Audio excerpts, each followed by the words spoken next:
पुन्हा एकदा स्वागत आहे या व्हिडिओ मध्ये। ऍक्च्युली हा इन्फॉर्मेटिव्ह व्हिडिओ आहे, तर या व्हिडिओ मध्ये काय इंटरेस्टिंग एवढं काय नसणार आहे, बट जे ट्रॅव्हलिंग साठी वगैरे खूप आवड आहे त्यांना त्यांच्यासाठी खूप उपयोगी हा व्हिडिओ बनणार आहे। तर मित्रांनो, या व्हिडिओ मध्ये स्टार्ट करण्याआधी मी तुम्हाला एक छोटासा डिस्क्लेमर देणार आहे।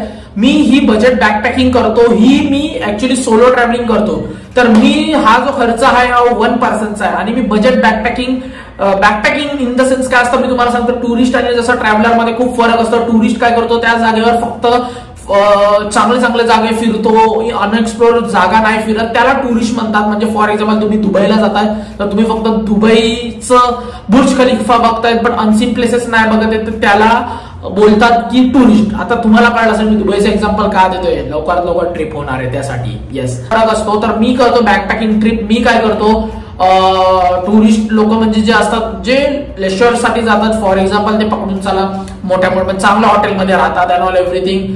मी तसं नाही करत। म्हणजे मी ही जी अख्ख्या ट्रिप मध्ये सांगणार आहे, मी काय करतो, मी हॉस्टेल्स बुक करतो। म्हणजे जिथे मला 1 दिवसाचं हॉटेलचं स्टे मला 1500 ते 2000 मध्ये पडणार, तिकडे मी हॉस्टेल मध्ये 600 ते 700 रुपयामध्ये बुक करतो। तर ही असते बजेट बॅकपॅकिंग ट्रिप। याच्या मागे करण्याचा रिझन पण काय मित्रांनो, कारण की आपण अनस्पॉन्सर्ड जातो। आपण असं नाही जात की आपण जो व्लॉग बनवणार आहे, काय करणार आहे, आपल्याला त्यातून इन्कम चांगला येणार आहे वगैरे, त्यासाठी आपण बिलकुल नाही जात। मी तुम्हाला डिस्क्लेमर सांगतो ना की आपण कोणाकडनं पैसे मागून जातो। हे मला फिरायची आवड आहे, मी माझे जे सेव्हिंग्स वगैरे करूनच मी ट्रॅव्हल करतो, त्यामुळे मला बजेट बॅकपॅकिंग करायला लागते आणि मला खूप आवडतं।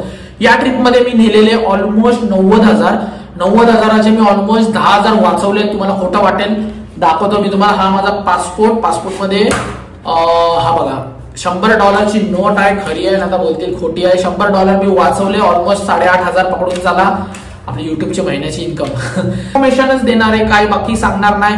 तुम्ही ही करू शकतात, कारण की ही माझी लाईफची सगळ्यात एक चॅलेंजिंग ट्रिप होती, सोलो ट्रिप। जशी आपण सोलो ट्रिप चालू केली ऑलमोस्ट व्हिएतनाम पासूनच पकडा। व्हिएतनामला आपण 3 दिवस सोलो होतो, तेव्हा मला कॉन्फिडन्स भेटल्यानंतर आपण डायरेक्ट निघालो कझाकिस्तान, उझबेकिस्तान, ताजिकिस्तान। मग मला चांगला कॉन्फिडन्स बिल्ड झाला। मग नंतर या टायमाला मी 6 कंट्रीजची सोलो ट्रिप मारली आणि ती ही टचवूड सक्सेसफुली झाली, तुम्ही पाहिलीच असेल। अजून पॉइंट्स आहेत भरपूर काय सोलो ट्रिप करण्यामध्ये तुमचे फायदे काय असतात माहितीये। तुम्ही स्वतःहून म्हणजे एक सांगतो, तुमचे थोडे पैसे एक्स्ट्रा जातात सोलो ट्रिप मध्ये कम्पेअर टू 2 किंवा 3 लोक असतील तर कमी खर्च होणार। बट सोलो ट्रिप मध्ये तुमचा फायदा काय असतो माहितीये, तुम्ही स्वतःहून डिसिजन घेऊन कुठे पण निघू शकतात, काही कोणाची ऐकायची गरज नाही। तुमच्या डोक्यामध्ये जो तुम्ही प्लॅन एक्झिक्यूट केला तुम्ही इझिली साकारू शकता। तर हे सोलो ट्रिपचा खूप फायदा असतो। मला या ट्रिप मधून कळलं, तर मला फ्रँकली बोलू तर मला पुढेही कुठल्याही ट्रिप्स इंटरनॅशनल आता ही होणार आहे, त्याच्यामध्ये मी आता आधी विचारायचो 4-5 लोकांना, भाई ट्रिपला जाऊया का ट्रिपला। आता मी कोणाला विचारत नाही बसत। माणसाला एकदा कॉन्फिडन्स गेन झाला तर का कोणाला मागे, कारण की मग सगळ्यांचे प्रॉब्लेम्स असतात, मला या टायमाला जमणार माझ्या टायमाला, त्यापेक्षा आपण आपल्या टाइम हिशोबाने निघून गेलो तर ते जास्त बेटर पडेल। तर त्यासाठी मला एक कॉन्फिडन्स गेन झालाय प्रॉपरली, टचवूड म्हणजे मी बोलतोय बऱ्यापैकी ते झालंय, तर त्यामुळे मला सोलो ट्रिप करायला तर काहीही वाटत नाही। तुम्हाला या व्हिडिओमधून कळणार कशी मी लाओस, कशी मी कंबोडिया, कशी मी इंडोनेशिया, कशी मी मलेशिया, कशी मी थायलंड आणि कशी मी सिंगापूर हे केलं 85,000 मध्ये। आणि तुम्हाला सांगतो हे कोणीही करू शकतं। मी माझ्या टायमाला जाम रिसर्च केला अँड ऑल एव्हरीथिंग, तो मी तुम्हाला सांगणार आहे कसा मी रिसर्च केला अँड ऑल एव्हरीथिंग। तुम्ही हेही 18,000 to 85,000 मध्ये इझिली करू शकतात। ते कसं करू शकतात मी पॉइंट्स मध्ये प्रॉपर तुम्हाला विस्तार मध्ये सांगणार आहे। तुम्ही not only south east countries बोलू शकता, फॉर एक्झाम्पल तुम्हाला सेंट्रल एशियाला जायचंय जशी मी केलेली, ती कशी तुम्ही स्वस्तामध्ये करू शकता ते तुम्हाला अक्क कळणार आहे डिटेल्स मध्ये अँड ऑल एव्हरीथिंग। तुम्ही कशी ट्रॅव्हलिंग केली पाहिजे अँड ऑल। मी तर लोकांना इन्फ्लुएन्स मी ते एवढा मोठा इन्फ्लुएन्सर तर आहे नाही, बट मी लोकांना इन्फ्लुएन्स करणार, भाई ट्रॅव्हल करा। तुम्हाला ट्रॅव्हल मध्ये जो एक्सपिरियन्स भेटणार तो तुम्हाला कुठे नाही भेटणार, एवढा मी तुम्हाला लिहून देऊ शकतो। पॉइंट नंबर 1 मेन म्हणजे मला तुम्हाला सांगायचंय की बघा, आता माझे व्हिडिओज आहेत सगळेच यंग लोक नाही बघत, कोण ऑफिसला जाणार आहे, जॉब करणार आहेत, कोणाचा बिझनेस आहे, कोणाला फलाना डिमकाना, माझ्यासारखे फ्रीलान्सर्स पण आहेत ते व्हिडिओ बघतायत। तर मला एक सांगायचंय, तुमची फॉर एक्झाम्पल एक तुम्ही जर ट्रिप प्लॅन करता ती तुम्हाला आधी मेक शुअर करायची की तुम्हाला किती दिवसामध्ये करायची. आता मी आहे एक फ्रीलॅन्सर, तर मला सुट्टीचं वगैरे काय टेन्शन नसतं. मला फक्त एक बघायचं असतं की मला शूट्स काय आहेत ना, माझी काही कामं नाही, त्या टायमाला बघून मला फक्त ट्रॅव्हल करायचं असतं. आता जो जॉबवाला असतो त्याला तर ऑब्व्हियसली 4-5 दिवसानंतरची जास्त सुट्टी नाही भेटणार. तर मी जो ट्रॅव्हलिंग केली, आता तुम्हाला मी सांगतो, तुम्ही जर प्रॉपरली रील व्लॉग्स माझे बघितले असतील, मी ट्रिव्हँड्रम वरून फ्लाईट केलेली. ही का केलेली, कारण की मला ट्रिव्हँड्रम वरून मलेशियाची तिकीट 4,800 ला पडली. तीच मी मुंबईवरून, कारण की माझ्याकडे टाइम होता, मी इथून ऑलमोस्ट एक दिवस माझा स्पेंड केला ट्रिव्हँड्रमला पोहोचण्यासाठी. म्हणजे एक दिवस वेस्ट झाला, मग तिकडून मी ट्रॅव्हल केलं. म्हणजे पकडून चला मला आता जॉब नाही, मी फ्रीलॅन्सर आहे, म्हणून मला काही लेणं देणं नाही टायमिंगचं, म्हणून मी तसं ट्रॅव्हल केलं. तर त्यामुळे माझं बजेट 80,000 to 85,000 मध्ये झाला. बट जर तुम्ही जॉब करणारे असतील, तुमचा बिझनेस असेल, तुम्हाला डेज वेस्ट नाही करायचे, तर तुम्ही मलेशियावरनं ट्रॅव्हल करणार, तर तुम्हाला मुंबईवरनं डायरेक्ट मलेशियाला ट्रॅव्हल करणार, तर ऑब्व्हियसली तुम्हाला सिंगल वे तिकीट 12,000 ते 11,000 पडणार, बरोबर. तर ते तुम्हाला पण मायने राखायचे की तुमचं कसं तुम्ही करू शकता. पॉईंट नंबर 1 होता तुमची ट्रॅव्हलिंग ट्रिप कशी स्टार्ट केली पाहिजे, ते होता. आता पॉईंट नंबर 2 एक असा आहे, मला तुम्हाला सांगायचं आहे की तुमची ट्रिप कुठे स्टार्ट झाली पाहिजे. आता जशी मी स्टार्ट केलेली फ्रॉम मलेशिया, मी गेलेलो कंबोडिया, मग कंबोडियावरनं मी गेलेलो लाओस, मग लाओसवरनं थायलंड, सिंगापूर करून मी लास्ट इंडोनेशिया टू इंडिया आलेलो. आता यामध्ये मला या रूट साठी तिकीट अशी स्वस्त पडलेली, फ्रॉम मला मुंबई इंडिया टू मलेशिया स्वस्त पडली. तर तुम्हाला आधी तुमचा रूट फिक्स प्लॅन करायचा की तुम्ही कुठून स्टार्ट करणार आहे, कसं आहे, ऑल एव्हरीथिंग. जर तुम्ही डायरेक्ट थायलंड स्टार्ट करतील तर तुम्हाला ऑब्व्हियसली महाग पडणार. जर तुम्हाला थायलंडची तिकीट स्वस्त पाहिजे तर तुम्हाला कोलकाताला जायला लागेल, मग तिथून तुम्हाला स्वस्त पडणार, असं आहे. जर तुम्ही मुंबईवरनं स्टार्ट करणार तर महाग पडणार. तर मेक शुअर करा की तुमचा ट्रिप प्लॅन झाल्यानंतर तुमचा रूट प्लॅन पण झाला पाहिजे. तुम्ही रूट कसा स्टार्ट करताय, तसं मी कझाकिस्तान जेव्हा पण मल्टिपल कंट्रीज केलेलो, त्यासाठी मी बोलतोय, नॉट फॉर सिंगल कंट्रीज. जेव्हा मी कझाकिस्तान पासून स्टार्ट केलेलो, उझबेकिस्तान, ताजिकिस्तान करून मी इंडियात आलेलो. जर मी डायरेक्ट ताजिकिस्तान गेलो असतो तर मला महाग पडलं असतं जस्ट बिकॉज ऑफ फ्लाईट तिकीट्समुळे. तर ते तुम्हाला मेन मायने राखायचे की तुमचा रूट प्लॅन पण काय असला पाहिजे. तुम्ही रिसर्च करा कुठून तुम्हाला स्टार्ट करायचं, तुम्हाला कुठून तिकीट स्वस्त पडते. प्लॅन म्हटलं पॉईंट नंबर 2, तर पॉईंट नंबर 3 येतो तुमचा flight tickets and all everything. आता ऑब्व्हियसली तुम्हाला एका कुठल्या नवीन कंट्रीमध्ये उडायचं असेल तर तुम्हाला फ्लाईटच ऑप्शन असतो. इंडियातून फॉर एक्झाम्पल मी स्टार्ट केला तर फ्लाईट तिकीट्स मायने राखतं. तुम्हाला फ्लाईट तिकीट्स तुम्हाला रिसर्च करायचं, ट्रॅकिंग ठेवायची की तुम्हाला फ्लाईट तिकीट्स कधी कुठल्या महिन्याला स्वस्त पडते. आता मी तुम्हाला अजून एक सांगतो, एक उदाहरण. जसं मी फ्रॉम मलेशिया टू कंबोडिया गेलो, मग कंबोडियावरनं पण जर तुमच्याकडे टाइमची कमी असेल तर तुम्ही फ्लाईटनेच जाणार, ऑब्व्हियसली मग तुमचा बजेट वाढणार. मग तुम्ही मला बोलला अरे ह्याने तर मला 85,000 to 80 मध्ये 6 कंट्रीज सांगितलेलं, आमचे तर 1 लाख चालले.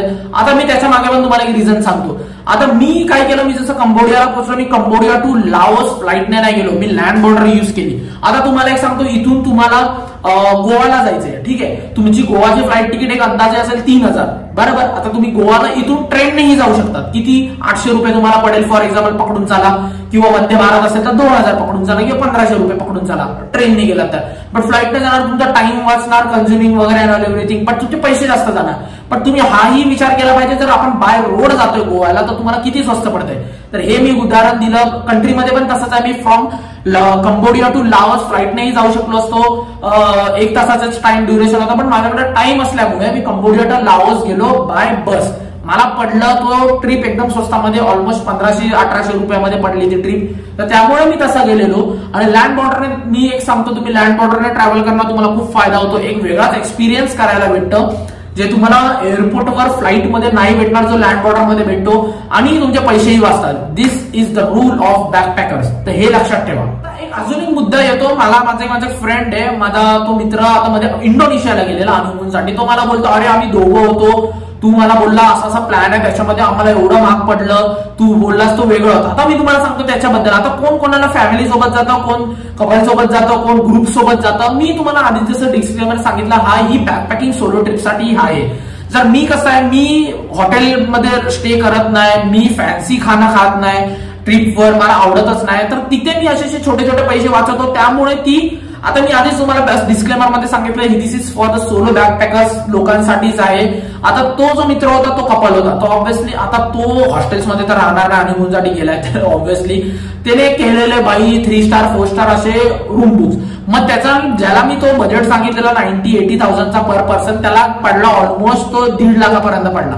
आणि ते भाई साहेब काय करायचे, ते जायच्या हॉटेलमध्ये चांगले म्हणजे चांगल्या हॉटेलमध्ये खायचे. ऑब्व्हियसली यार, तुम्ही सिंगल असाल तर तुम्ही कुठेही बजेटमध्ये खाऊ शकतात, काही प्रॉब्लेम नाही. मी त्याला आधीच सांगितलेलं, बट असं पण होतं, मी तुम्ही लक्षात ठेवा, भरपूर लोकांना हा कन्फ्युजन असतो की हा जर जातोय तर माझी फॅमिली पण आहे. बट तुम्ही हेही लक्षात ठेवलं पाहिजे की तुमची फॅमिली तशी ऍडजस्ट करू शकते की नाही. आता ऑब्व्हियसली तुमच्या फॅमिलीमधलं आई वडील किंवा बहीण म्हणजे कोण पण असेल, ते हॉस्टेलमध्ये थोडी बंकबेडमध्ये आपल्यासारखे राहणार आहेत. आपण यंग आहेत, आपण राहू शकतो. मग त्याचा खर्च असतो पहिला, तो असतो तुमचा विजा. तर विजा तुम्हाला मेक शुअर करा की आपली जो इंडियन पासपोर्ट जो आहे तो आता एवढा चांगला झालाय जस्ट बिकॉज ऑफ आपल्या मोदीमुळे. मोदी लोकांना वाटतं की भाई फॉरेनला असं टूर मारतो, असं नाहीये. मी फक्त एवढंच म्हणतोय की आपल्या आता जो इंडियन पासपोर्ट एवढा स्ट्रॉंग झाला ना, तुम्हाला मी काय एक्झाम्पल देऊ. कारण की मी मलेशियाला जेव्हा गेलेलो ट्रॅव्हल करताना, आपल्याला मलेशिया व्हिसा फ्री आहे तुम्हाला सांगतो. आणि मलेशियन्स लोकांना इंडियामध्ये येण्यासाठी 8,000 रुपये द्यायला लागतात. येस, त्यांच्यासाठी व्हिसा फ्री नाहीये, एवढं लक्षात ठेवा. म्हणजे आपल्याला मलेशिया व्हिसा फ्री देतोय, थायलंड व्हिसा फ्री देतोय. आता म्हणजे ज्या ट्रिपमध्ये मी गेलेलो, कंबोडिया आपल्याला व्हिसा ऑन अरायवल दिला, लाओसने दिला, सिंगापूरचा एकदम इझिली व्हिसा भेटून झाला, इंडोनेशियाचा व्हिसा ऑन अरायवल भेटला. तर हे गोष्ट लक्षात ठेवा की आपला जो मेन खर्च असतो, जेव्हा मी गेलो, हे इथे मी सगळं लिहून ठेवलं. ही माझी जी सगळं रेखी करून ठेवलेली मी, इथे तुम्हाला खोटं वाटेल. हे बघा, हे व्हिसास, हे याच्यामध्ये कंबोडियाचा व्हिसा $40 $3,300 रुपये, लाओसचा व्हिसा $40 $3,300 रुपये, सिंगापूरचे $2,025 रुपये, इंडोनेशियाच्या व्हिसाचे $35. हे सगळं आपण लिहून ठेवलंय. आणि आपण प्रॉपर तो व्हिसाचा खर्च आधी येतो, मग तुमचा फ्लाईटचा खर्च येतो, मग ते तुम्हाला नोट डाऊन करून ठेवायचं पाहिजे. आणि फ्लाईटचा खर्च आणि तुमचा व्हिसाचा खर्च वेगळा केला पाहिजे तुम्ही. म्हणजे 85,000 मध्येच होणार, बट तुम्ही वेगळा ठेवा तो. कारण की आता मी तुम्हाला माझी एक ट्रिक सांगतो. हे बघा, आता मी जी ट्रिप केलेली माझी 24 दिवसाची होती. म्हणजे एक दिवस येणं जाणं ट्रेनमध्ये, एक दिवस जायचा ट्रेनमध्ये, एक दिवस यायचा. तर तो मी ऑलमोस्ट 24 दिवसाचा तसा मी प्लॅन एक्झिक्यूट केलेला. सांगतो, जेव्हा पण मी ट्रिपला जातो, मी माझा एक स्वतःचा बजेट ठेवून जातो. आता जसे $100 वाचलेले, मी ऑलमोस्ट नेलेले $1,500. तर $1,500 मध्ये माझे हे 100 म्हणजे $1,400 खर्च झाले. हे $100 वाचले. तर माझा प्लॅन असतो की जेवढं मी सेव्हिंग्स करू माझ्या, म्हणजे मी बजेट एक ठरवतो. म्हणजे डेला माझा एवढा खर्च करायचा आहे, तेवढा मी त्याच्यावर जायला देत नाही. तर फॉर एक्झाम्पल इथे मी तेव्हाच लिहून ठेवलेलं. आता हे बघा, 20 days अप्रॉक्स, तुम्हाला दिसणार नाही, 20 day अप्रॉक्स फूड एक्सपेन्सेस. म्हणजे 20 दिवसाचा आपल्याला खाण्याचा खर्च किती आला पाहिजे? 10,000. ऑब्व्हियसली 10,000 म्हणजे एका माणसासाठी 20 दिवसासाठी भरपूर आहे. तर 20 days स्टे एक्सपेन्सेस आपला किती आला पाहिजे? 10,000. हे सगळं आपण प्रॉपरली एक लिहून ठेवले. म्हणजे फॉर एक्झाम्पल आता 15वा दिवस असेल आणि आपल्याला वाटतंय की भाई आता 6,000 आपले खर्च झाले फूडमध्ये, तर आपल्याला अजून 5 दिवसामध्ये 4,000 मध्ये आपल्याला गुजारा करायचा. तर हे लक्षात ठेवायला त्यासाठी बजेट दिला पाहिजे. तर जेव्हा पण मी ट्रॅव्हल करतो, माझं मी फूडचे पैसे वेगळे ठेवतो, स्टेचे पैसे जे हॉस्टेलचे वगैरे असतात ते वेगळे ठेवतो, आणि माझे नॉर्मल शॉपिंगचे पैसे असतात ते मी वेगळे ठेवतो. असं नाही करत की भाई आपण शॉपिंग पण करतो भाई, असं आपण नाही जात की भाई हा चला बॅग पॅक केली नुसतं भाई बजेटमध्ये, असं नाही. एक्सपिरियन्स तुम्हाला चांगला करायला भेटतो, तुम्हाला एक तुमची मॅनेजमेंटची स्किल्स वाढते जर तुम्ही असे प्रॉपरली पॅकिंग केली. तर जर तुम्ही मॅनेजमेंट करून नाही जाणार, जिथे तुमचे 10,000 20 दिवसाला खर्च झाले पाहिजे तिथे तुमचे 20,000 खर्च होतील. त्यासाठी तुमची प्लॅनिंग इज मस्ट इम्पॉर्टंट. त्यामुळे हे बेस्ट आहे बाय ट्रॅव्हलिंग कडनं. मी खूप चांगलं शिकलो की तुम्ही मॅनेजमेंट, टाइम मॅनेजमेंट, मनी मॅनेजमेंट कसे करू शकतात. तर यातनं तुम्हाला एक सीख भेटते, आणि हे तुम्हाला कुठल्या शाळेमध्ये वगैरे नाही सांगणार मित्रांनो. प्रॉपर एक प्लॅनिंग करून ट्रिप इझिली करू शकतात. मेन तुमच्या म्हणजे जर प्लॅनिंग माइंडसेट असेल तर तुम्ही इझिली करू शकतात. काही मोठी गोष्ट नाही. तुम्ही 10 म्हणजे भरपूर लोकांनी मला विचारलं की भाई तू 85,000 मध्ये कसे 6 कंट्री गेले, कोणाला यकीनच होत नाही.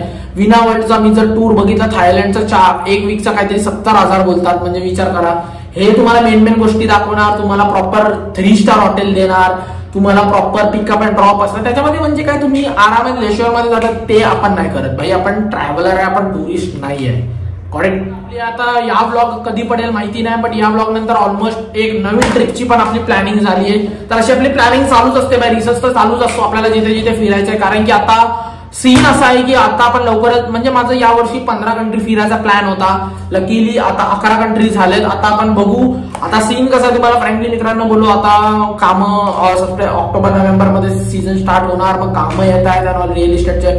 मग त्यामुळे मी आता प्लॅन असा करत होतो की भाई आता आपल्याला फ्री टाइम भेटतोय, यातमध्ये ही आता जी नेक्स्ट ट्रिप, आता मी काही बोलणार नाही त्याबद्दल, पण तुम्हाला हा पूर्ण फोकस असणार आहे आपला, तुम्ही बजेटमध्ये कशी बॅकपॅकिंग करू शकता त्यानॉल. आय होप तुम्हाला कळलं असेल की कसे तुम्ही बजेट बॅकपॅकिंग केली पाहिजे. तुम्ही माझे प्रत्येक व्लॉग्स बघा, तुम्हाला कळेल की इज इट पॉसिबल. भरपूर लोकांना डाऊट आहे बाय एव्हरीथिंग इज पॉसिबल, तुम्ही जर मनामध्ये ठाणलं तर तेच मला बोलायचं या व्हिडिओ थ्रू. तुम्हाला काहीही डाऊट असतील तुम्ही इथे या व्हिडिओ इंस्टाग्राम हँडल येईल त्याच्यावर तुम्ही मला मेसेज करू शकता. मी तुम्हाला फटाफट डिमॅप करेन काही डाऊट असेल अँड ऑल एव्हरीथिंग.